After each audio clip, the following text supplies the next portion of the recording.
అందరికీ నమస్కారం అండి. ఈరోజు చెప్పే కథ పేరు వేప చెట్టు నీడన ఎద్దుల బండి. ఈ కథను రచించిన వారు పద్మా గారు.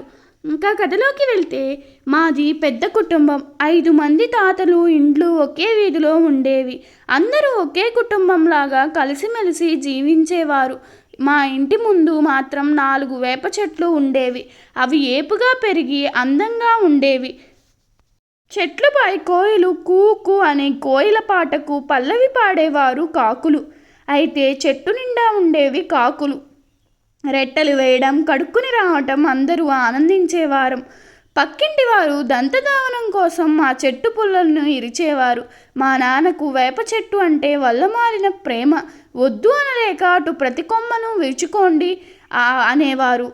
మా బాబాయ్ మాత్రం పుల్లలు ముందే విరిచిపెట్టి పెద్దన్నయ్య, చిన్నన్నయ్య పండ్ల పుల్లలు అని ఇచ్చేవాడు. మా చిన్న తాతయ్య, పెద్ద తాతయ్య పిల్లలకు బాబాయ్ కొంచెం అమాయకం, కానీ అందరి మీద అపారమైన ప్రేమ. మా చిన్నమ్మ అనేది, ఇంటిలో పిల్లల్ని పట్టించుకోరు కానీ ఊళ్ళో అందరి మీద ప్రేమ ఎక్కువ అనేది. బాబాయ్ మాత్రం పట్టించుకునేవాడు కాదు. చిన్న బాబాయ్ అందరికంటే ఎక్కువ చదువుకున్నాడు, మంచి మనిషి, సౌమ్యుడు. అన్న పిల్లలు అంటే ఇష్టం. దీపావళి పండుగ రోజు టపాసులు, కాకర పువ్వులు తెచ్చి అందరికీ ఇచ్చేవాడు. చిన్నమ్మ మా మేనత్త కూతురు, అందరికీ కొంచెం అభిమానం. పిల్లలు చిన్నవాళ్ళు, తను అనేది ఎప్పుడు ఆ పిల్లల ధ్యాసేనా చిన్నపిల్లను పట్టించుకోవడం ఉందా అని. ఇలా కొంచెం రుసరుసలు ఉన్న తరువాత అందరం కలిసికట్టుగా ఉండేవారం. తాతయ్య, నానమ్మ పెద్ద కుటుంబం, బరువు బాధ్యతలు ఎక్కువ. మా నాన్న, అమ్మ కుటుంబాన్ని పోషించేవారు. మా అమ్మ చదువుకోలేదు. మా మేనత్త ఒక్కతే ఆడపిల్ల. ఆమెకు 2 మగపిల్లలు, 3 ఆడపిల్లలు. పెద్దమ్మాయి మా చిన్నమ్మ. మేము 3 ఆడపిల్లలం. పెద్ద అబ్బాయికి ఒక అమ్మాయి, 2 అబ్బాయిలు. చిన్న బాబాయికి 2 అబ్బాయిలే. అందుకే ఆడపిల్లలు అంటే అమిత ప్రేమ. ఇకపోతే మా ఇంట్లో వంటలు అందరూ కలిసి చేసేవాళ్ళు. సుఖ సంతోషాలు కావడి కుండలు అన్నట్టు. వారి కష్టం అంతా ఇంతా కాదు. మగవాళ్ళు పంట పొలాల్లో, ఆడవారు ఇంటి పనుల్లో మునిగిపోయేవారు. చీకటి పడగానే కాసిన్ని వేడి నీళ్ళ స్నానం చేసి మగవారు అంటే 5 కుటుంబాల వారు అందరూ ఓ చోటే చేరేవారు. పిచ్చాపాటి మాట్లాడుకునేవారు ఆడవారు.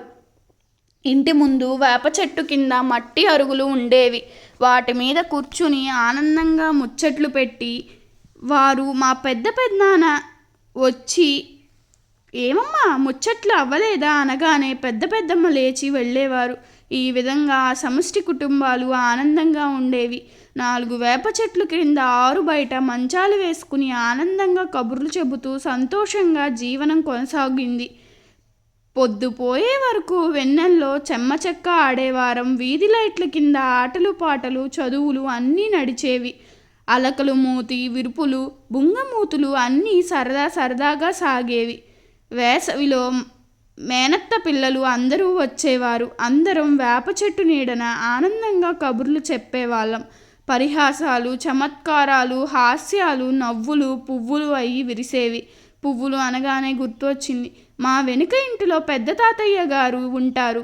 స్వయాన మా అమ్మ చెల్లిని ఆ ఇంటికి ఇచ్చారు. చిన్నమ్మ వాళ్ళ ఇంటిలో రెక్క మందారం చెట్టు ఉండేది. ఎర్రగా చెట్టు విరగపూసేది.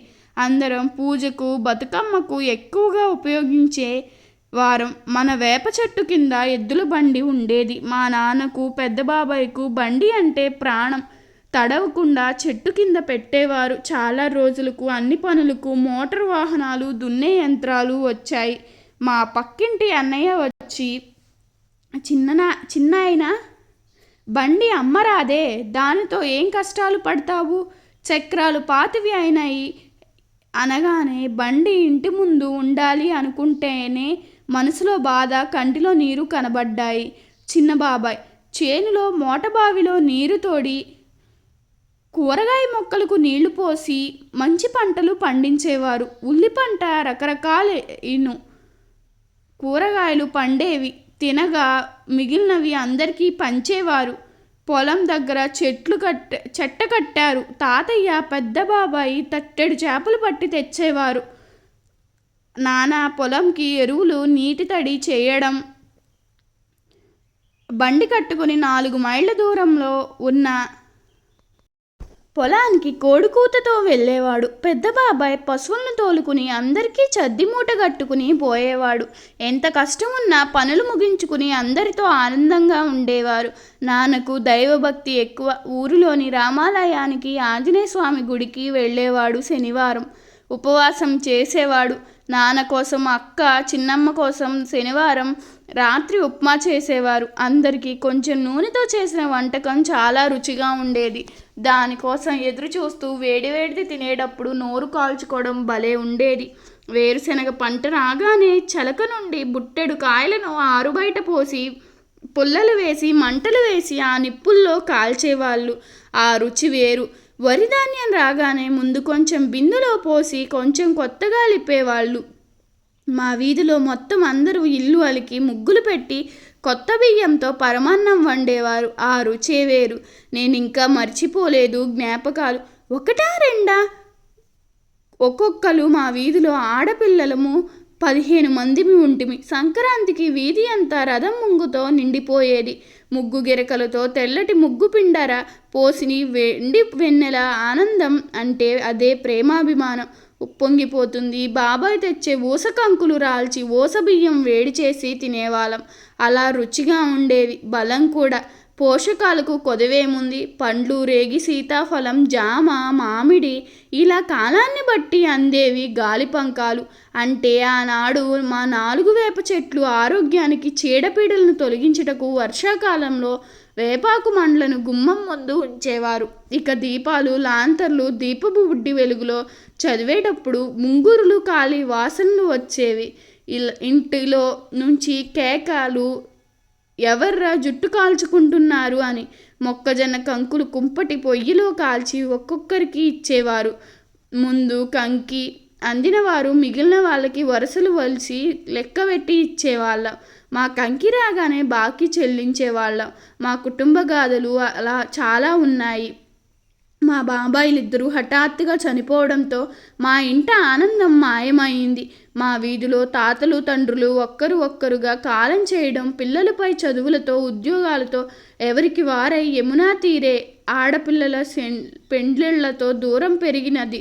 ఇప్పటికీ ఊరిలో కాలు పెట్టగానే అక్క మీరందరూ వెళ్ళిపోయారు, మీ వీధి, మీ వాడంతా, రెడ్డివారి వీధి అంతా కళ తప్పింది, అప్పుడెంత బాగుండేదో అనేవాళ్ళు. పండుగలు వస్తే సందడే సందడి, దేవుడు పెండ్లి వస్తే చలువ. పందిళ్ళు మా నాన్నగారు దగ్గరుండి వేయించి వేడుక ఘనంగా జరిపించేవారు. మళ్ళీ ఆ రాజులు వస్తే బాగుండునని నిట్టూర్పు విడుస్తారు. నిజంగా ఆ రోజులు మధుర జ్ఞాపకాలు. ఆ ప్రేమలు అందరూ గుర్తు వస్తే బాధ, కళ్ళనీళ్ళు సుడులు తిరుగుతాయి. మా వాళ్ళు, మా అన్నతమ్ములు భూమి పంచుకునేటప్పుడు మా వేప చెట్లు మా తీపి గుర్తులను మాయమైపోయినాయి. మా ఎద్దుల బండి గుర్తుకొస్తున్నాయి. ఈ కథ మీకు నచ్చినట్లయితే నా ఛానల్ను సబ్స్క్రైబ్ చేసుకోండి. అలాగే మీ అభిప్రాయాన్ని కామెంట్ రూపంలో తెలపండి. ధన్యవాదములు.